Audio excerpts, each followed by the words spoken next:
Hi everyone, welcome back.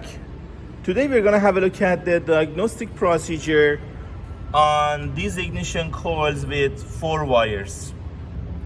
As you see on these ignition coils, that sometimes you see that they are called the smart ignition coils, we have 4 wires. We already have some other videos for diagnosing the ignition coils, including the ignition coil packs, coil unplugs with 2 wires, and coil unplug with 3 wires. So you can find a link for those videos in this video description.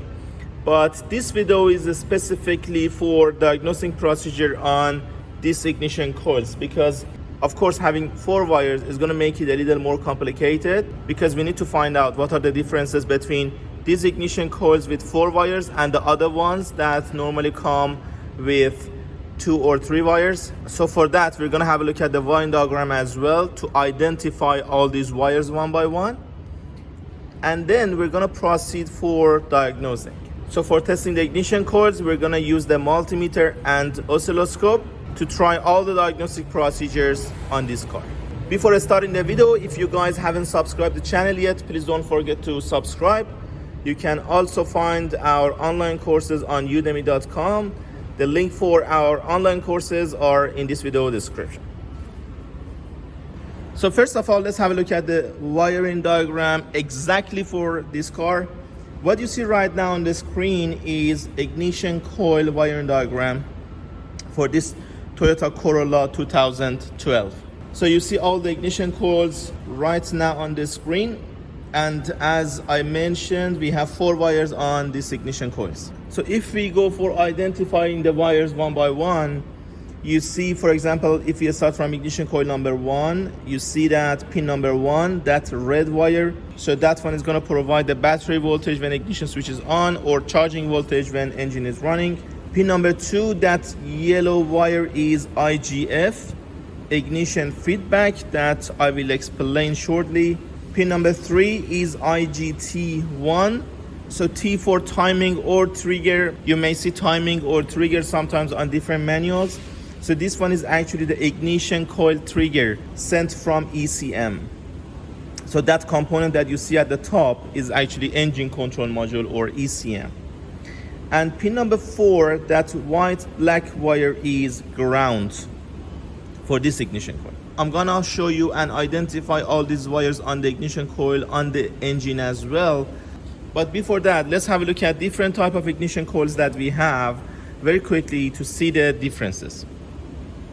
What you see right now on the screen is the ignition coil with 2 wires. Between those 2 wires, one of them is the power supply, what you see right now on the screen. And the second one is the control line for the primary circuit, for primary winding. So it means in this case, for controlling the ignition coil, ECM should provide the ground on primary circuit. And when ECM provides the ground on primary circuit, ignition coil starts generating magnetic fields. I'm not gonna talk about what's gonna happen between the ignition coil primary and secondary circuit right now. Let's focus on the other side of it. So in this type of ignition coils, for controlling that ground, there's a transistor inside the ECM. So anytime that ECM wants to provide the ground on primary circuit, it's going to activate the transistor, which is inside the ECM itself. When that transistor is activated, ground will be provided on primary circuits. So this is basically how ignition coil with 2 wires work. Let's move on to ignition coil with 3 wires. This is one example of ignition coil with 3 wires. As you see, we have 3 pins right now on the ignition coil. This one is the power supply, as we had earlier on 2-pin type as well. This wire is ground, but it's not a control line. This is a full-time ground. So this is the main difference between 3 pins ignition coil and 2 pins type, that we have a full-time ground.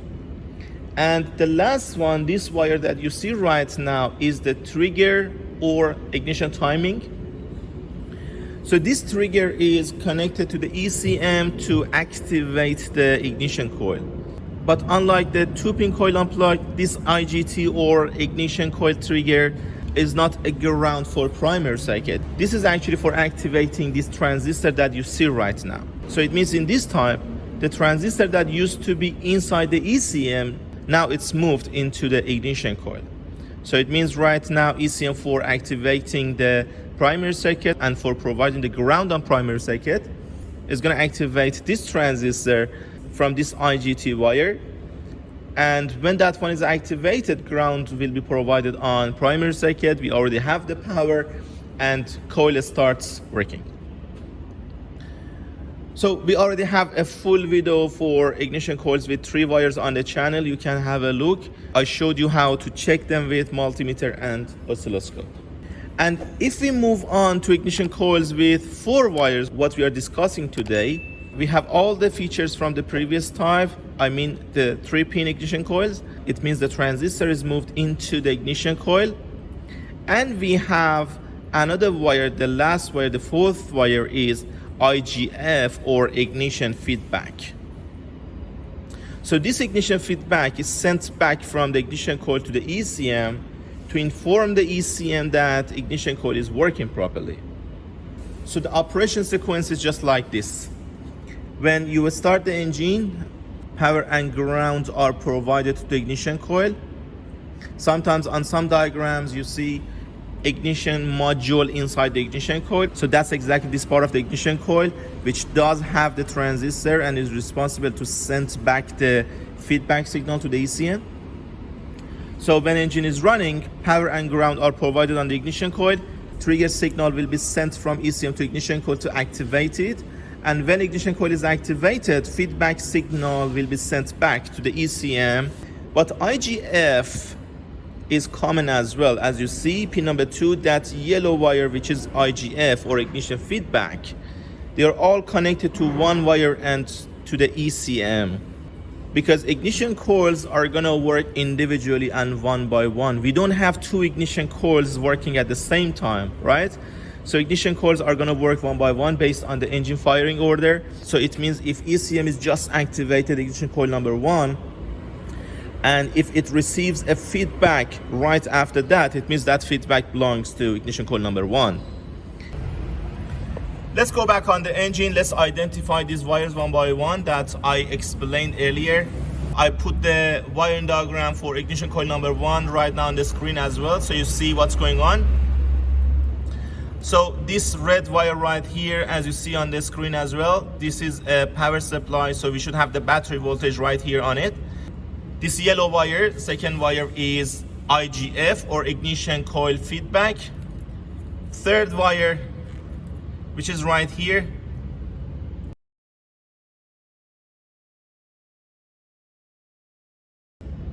you see with WL color code on the screen. This is ignition trigger. This is for ignition coil number 1. And the last one, this white black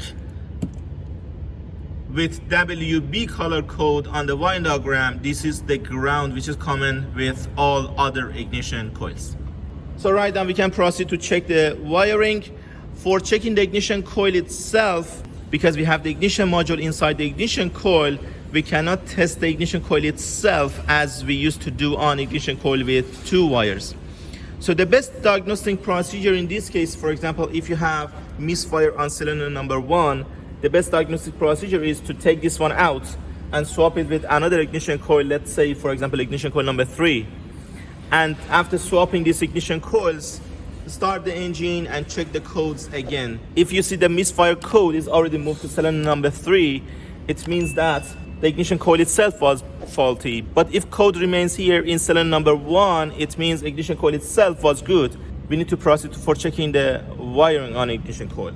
Of course, you know that the misfire can be caused for some other reasons as well, because of a bad spark plug, fuel system can cause misfire, or compression. But in this video, we are just focusing on ignition coil system.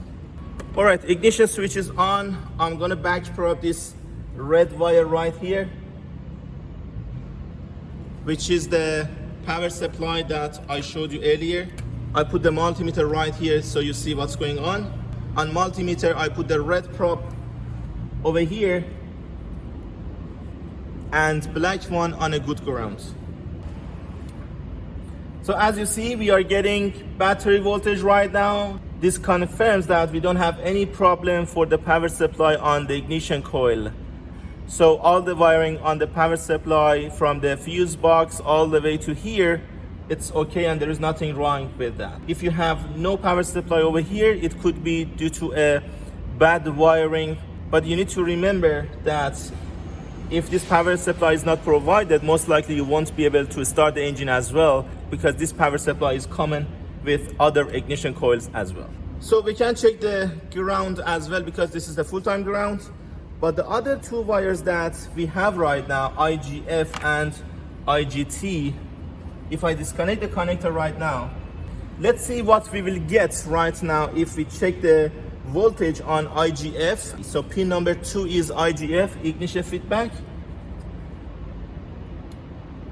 As you see right now that the connector is disconnected, we are getting 5 volts. So right now 12 volts on red wire on the power supply and 5 volts on the IGF when ignition coil is disconnected.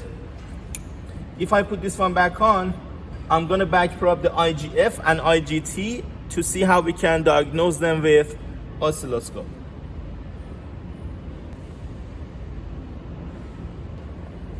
As you guys might know, we have some other videos for checking the other type of ignition coils with oscilloscope as well.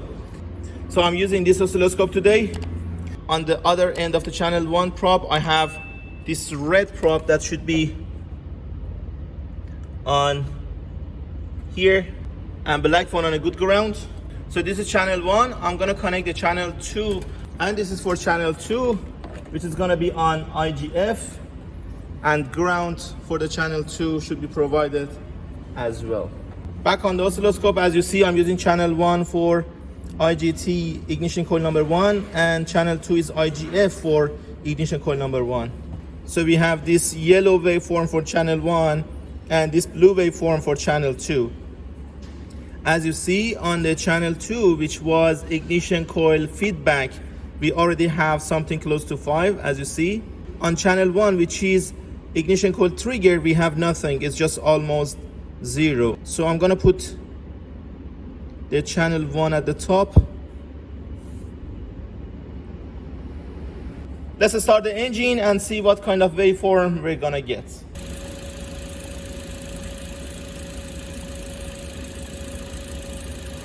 So right now we are getting the waveform from ignition coil number 1. This yellow waveform is the ignition trigger and this blue one is the feedback.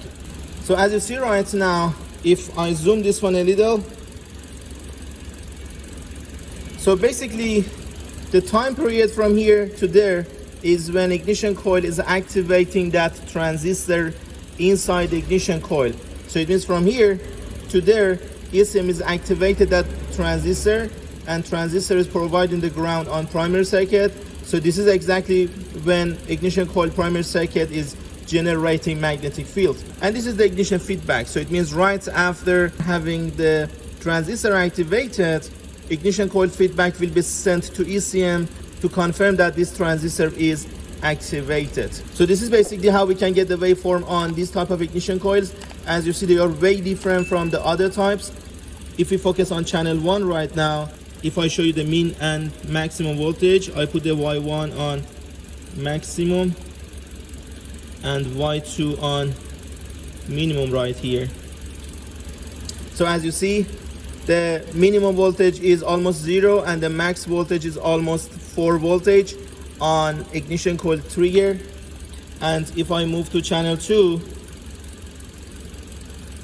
for the feedback, so this is Y1 and Y2 goes right here.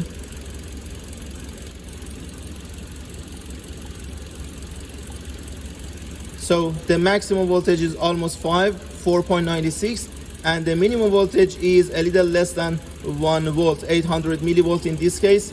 So this is how voltage will change on feedback and trigger. So trigger sent by ECM, feedback sent from the ignition coil back to the ECM. And right now, if I exit from here and if I show you more waveform, so as you see right now, here is the ignition coil number 1 and this is the feedback. But if I zoom it right now, so here is the ignition coil number 1 trigger and this is the feedback. But if I move this one right here on this side, you see there is a feedback, but there is no trigger because we are reading the trigger from ignition coil number 1. There is a feedback, but there is no trigger. So this feedback is actually for another cylinder. The next one after number 1 is going to be number 3.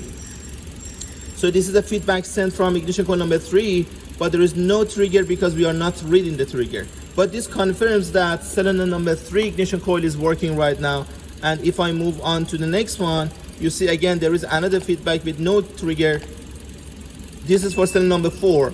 So this is actually how you can confirm that the other ignition coils are working as well, only by reading the feedback from one of them. So you basically need to find number 1, read the trigger and feedback from number 1 to identify which one is number 1, and then keep counting based on the engine firing order to find the bad ignition coil. So on this engine is not really hard because 4 cylinders, they are not under the intake manifold. It's really accessible. I can do whatever I want to do. But if you have a V-type engine and half of the cylinders are under the intake manifold, for saving time, you can actually use this strategy to find the problem. Alright guys, this was how you could check the ignition coils with 4 wires, with multimeter, with oscilloscope, and how they work. I hope you guys enjoyed the video. Please don't forget to visit the channel page for more diagnostic videos.